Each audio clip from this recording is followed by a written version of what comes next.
Welcome, friends. We are to chapter 9 today. Summer flowers from winter snow. I've got to start gathering my herbs, Rolling Thunder announced. I've got a lot of herbs to gather, and now's the time. It was nearly noon on a hot summer day, and we were on our way to town, driving down the road that led from our canyon to the highway. Rolling Thunder had been busy, and I had not seen him for several days. Do you have certain days for that? I asked. Well, in the summertime, when they're all out and real good. Some things we get earlier and some things later. It takes a long time and it's a lot of work. Some of it is here around here and some of it's pretty far away. I have to climb up into the hills sometimes, and I have to cut it and pick it and carry it back. So I have to take the chance if I get it. If I let it go, first thing you know, summer will be over and I won't have my herbs. Then, on the other hand, if the need comes up, if I need a certain herb in the wintertime and I don't have it, I'll go out and get it.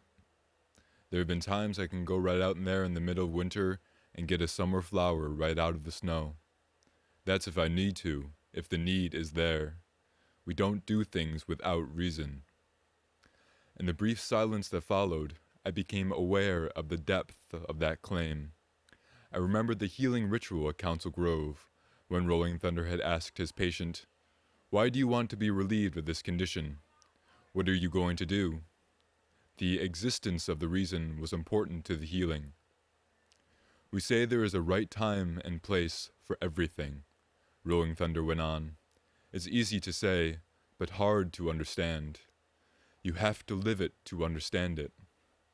We live with that understanding, the fact that there's a right time, and we live in harmony with that. That way we know when we get to our herbs and where. That's how we can get to them when the need is there.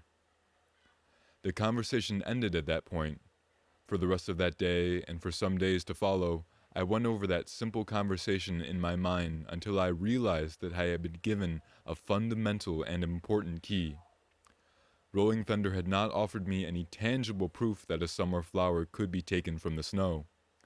Perhaps there could have been a demonstration, but how meaningless it would have been. He could have done it several times to be sure that I was convinced. I could have taken pictures and shown them to the others as though the whole point was whether, in fact, Rolling Thunder had actually plucked a flower from the snow.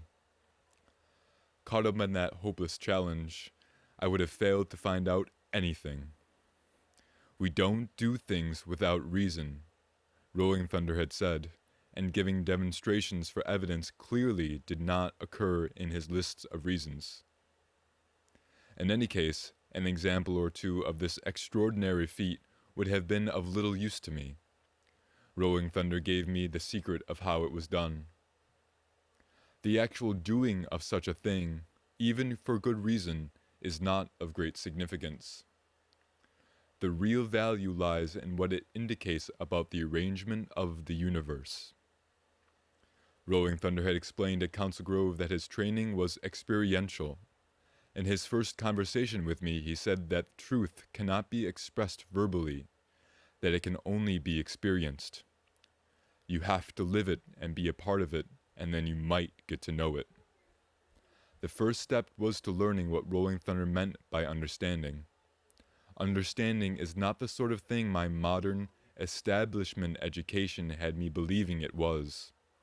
Understanding, to what Rolling Thunder calls the establishment mind, is simply a rather low-level dance and shuffle, a kind of churning process by which a number of ideas and concepts are juggled around with the newcomer idea until they all somehow fit together.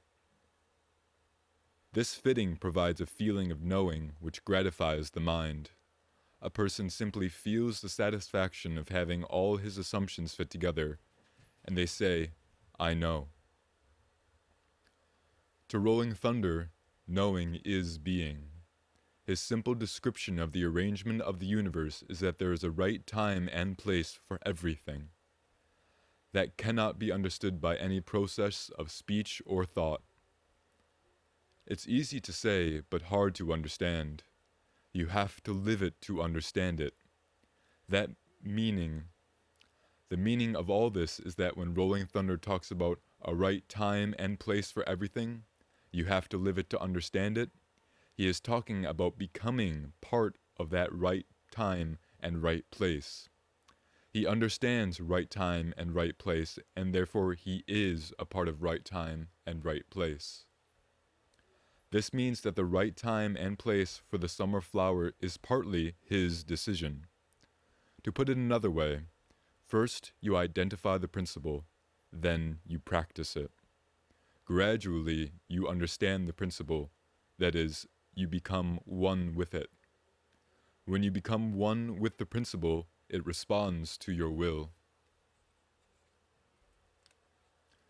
It is one thing to arrive at a realization that all things have a time and place.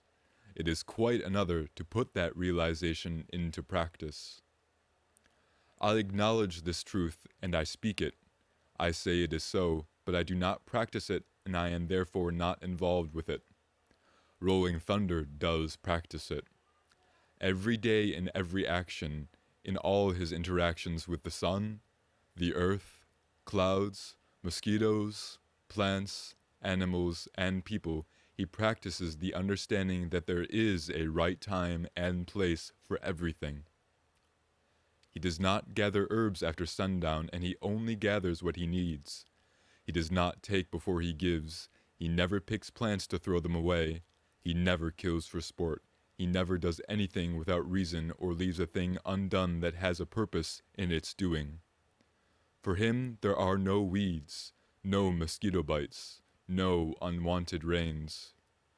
There are no dangerous plants or animals. For him, there is no fear. The wind and the rain, the mosquitoes and the snakes are all within him. His consciousness extends to include them within its very being. What the life of Rolling Thunder communicates is that when someone identifies him or herself, not with their self-image or their thinking process, but with the flowers, the snow, and all manifestations of the life force, he can do the things of which Rolling Thunder speaks. I acquired this explanation from Rolling Thunder through his actions and through his very being. I have not achieved understanding. I know that I do not know, but I also know how to reach the point of knowing.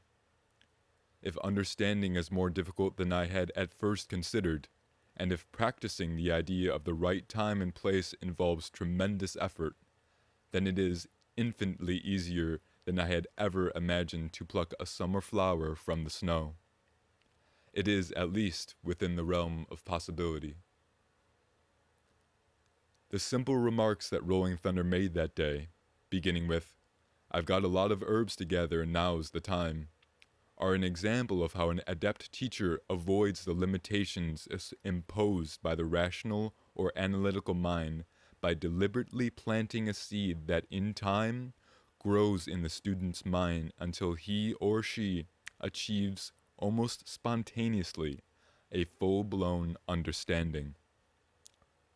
Though the unenlightened student might feel the need for evidence and reason for immediate conclusions, the supreme teacher is above the need to prove their point or even to be understood. Later, when Alice mentioned herb gathering, I felt a genuine desire to help. I already knew that Rolling Thunder and Alice frequently gathered herbs together. Outsiders do not usually go along on these affairs, but I decided to ask Alice if I could accompany them. I knew, of course, that the decision would be made by Rolling Thunder.